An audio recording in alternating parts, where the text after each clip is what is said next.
Andy, I heard you saying on your podcast on National Review with Rich, they should have just ended there.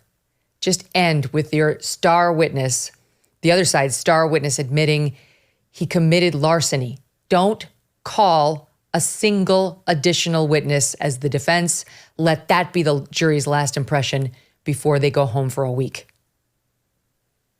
Yeah, Megyn, I think two things. I think this is where you really wish you could be in the courtroom and see how things are hitting the jury.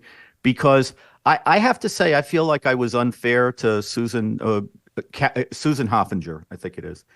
And I hate to say that because I think, going through the whole transcript, I think what they're doing here is so dishonest, the way they're putting in this inadmissible evidence. They know it's wrong. The judge knows it's wrong, and they're doing it anyway.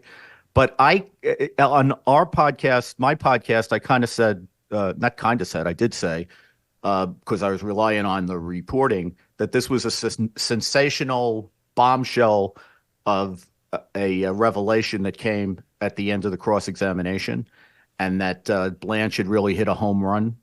And I'm going with that based on the reporting, which suggested to me that the jury had first heard about this during cross.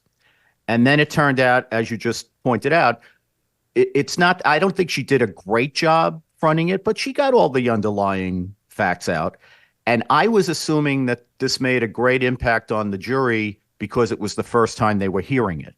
So I now have to say to myself, if it wasn't the first time they were hearing it, and maybe the people who were reporting this, particularly the people who were sympathetic to Trump who were reporting it, maybe they were making it into a bigger bombshell than it actually played in the courtroom. I just don't know because I didn't get to see the jury. And I must say, I thought Costello was going to be a better witness. I think it's unfortunate he got into the fracas that he got into with the judge. Called by Team Trump. The thing I liked about Costello, or the conception of Costello as a witness, is that the government's witnesses were uniformly unsavory. The main witnesses I'm talking about, Stormy, Pecker, Cohen. And I thought, here's Bob Costello, who's a likable guy and who has made a very nice 50-year career for himself talking to New York juries. And that I thought he would make a much better impression. But I just think he got into it with the judge, and I don't think it was all his fault, as the reporting suggests. But look, it's the judge's courtroom, and you can't be disrespectful to the judge. That's just a bad look, no matter what you're getting disrespectful over. And the thing that I thought he'd bring to the table as a big asset, I'm not sure it worked out that way. Plus, it got into all this stuff about Giuliani, which I don't think that really helped the defense at the end. So I guess as you're looking at it, your point is correct that, they should have stopped right there and then. They had beaten up Cohen. They want to look at the jury in the eye at the end and say, we didn't put on a case because after that case that the prosecution put on, we didn't have to do anything. Their own case shows that they have no case. But, can't unring the bell at this point. No. And I mean, we'll show you. Here's a bit of Costello on Fox last week. He had testified before the grand jury, so Trump was familiar with Costello and his story. He represented Michael Cohen for a time. He'd been the chief assistant DA, and he was the chief assistant DA. He was the chief assistant U.S. attorney? Deputy chief of the criminal division, which is like the number 2 job in the criminal division. It was a long time ago. It was like 77 to 86, around there. But fine, he knows the office. He's very well respected, sober, smart guy, and he was representing Cohen for a period of time. And that's when Cohen made all sorts of admissions about all the stuff he did not have on Donald Trump. He was saying to him, hey, now might be a good time to consider using it if you've got it. And Cohen kept telling him over and over, I got nothing. And so he testified to that in front of the grand jury, didn't help Trump. He went before Congress 2 weeks ago while Cohen was on the stand, didn't help Trump. And he went on Fox and Friends, or Fox, and Trump liked him and I think insisted that they call him. Here's a flavor for how Bob Costello has been sounding and why the Trump team probably thought it was going to be useful to put him in front of the jury. Here's Fox. how I can get out of this, because he saw these enormous legal problems coming his way. They were so bad in his mind that he was willing to kill himself. And so I kept on going back and suggesting to him, listen, Michael, if you have something truthful on Donald Trump, now is the time to cooperate. And he kept on saying over and over again, 10 to 20 times, I swear to God, Bob, I don't have anything on Donald Trump. I even said to him, Michael, think about this. Isn't it easier to cooperate against Donald Trump if you have truthful information than it is to kill yourself? Well, the answer is obvious. That was his moment in time. If he had something truthful to say, I'm willing to cooperate. But he didn't take that. He kept on saying, I have nothing on Donald Trump. So, as you know, Andy, that's not how it went when he actually took the stand and testified in court. There was a tension. You guys should listen to Andy's podcast because he goes through the whole history of, tension between federal prosecutors and state prosecutors and sort of the dynamics leading into this moment. Judge Merchan would likely have had a chip on his shoulder about this big federal prosecutor coming in, like he's the tough guy. And then there was a misunderstanding potentially about him, an objection being sustained and Costello not listening, but Merchan's a soft talker. But really what happened after that is Costello was angry and showed it. And the thing is, Andy, the jury, in all likelihood, likes the judge. And they probably like the judge a lot more than they like Bob Costello, who they don't know. That's probably right. Just one other thing about Costello, which I think is part of what got him so hot, Megyn. You point out that he testified in the grand jury, but it didn't help Trump. And I think Costello's theory about that is he gave the prosecutors a meeting, which he didn't have to do, before he went into the grand jury. And he gave them he says between 200 and 300 documents that backed up what he was saying about Cohen, emails, messages, and all that stuff.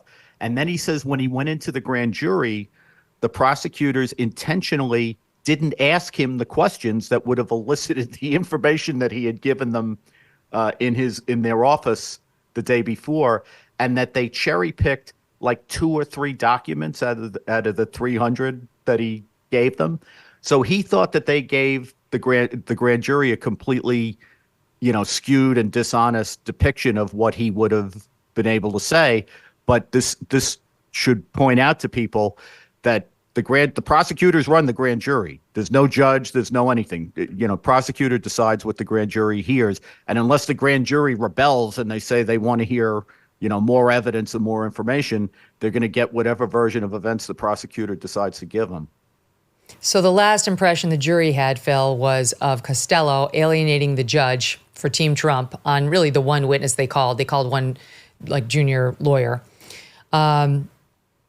Instead of Michael Cohen admitting he'd committed larceny, he wasn't prosecuted. And by the way, I forgot to read arguably the most interesting part of that cross, where Cohen, in trying to explain why he stole $60,000 from Trump, said as follows, I was angered because of the reduction in my bonus. And so I just felt it was almost like self-help. And went on from there. It was self-help, Phil. How many times have you tried that with your clients?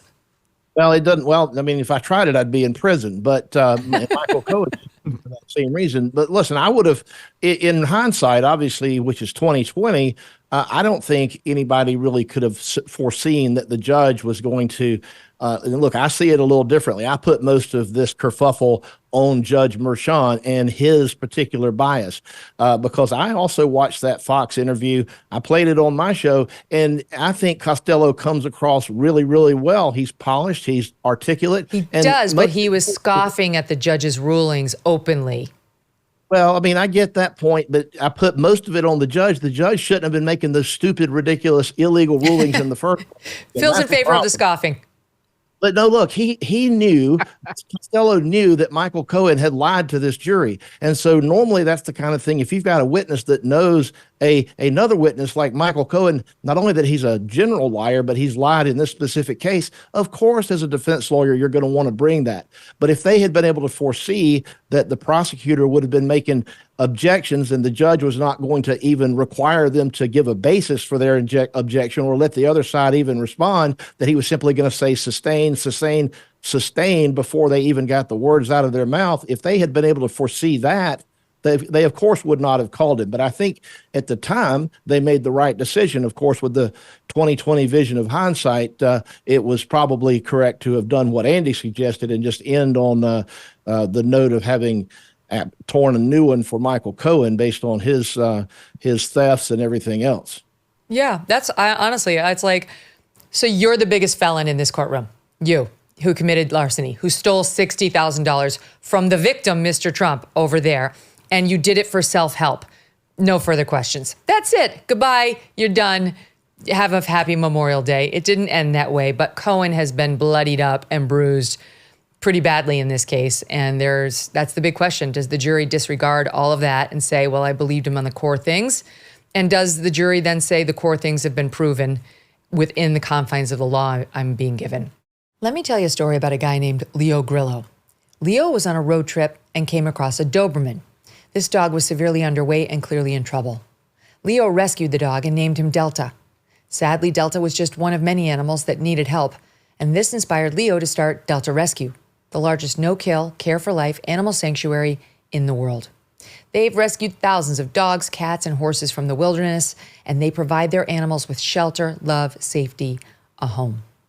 April marked 45 years since Leo rescued Delta. Delta Rescue relies solely on contributions to stay open. If you want caring for these animals to be part of your legacy, speak with your estate planner, because there are tax benefits too. You can grow your estate while letting your love for animals live well into the future. Check out the estate planning tab on their website to learn more and speak with your advisor. We call dog a man's best friend for a reason. You can help those who need it most. Visit deltarescue.org today to learn more. That's deltarescue.org. Hey, thanks so much for watching. If you like what you just saw, hit the subscribe button for more clips and full episodes.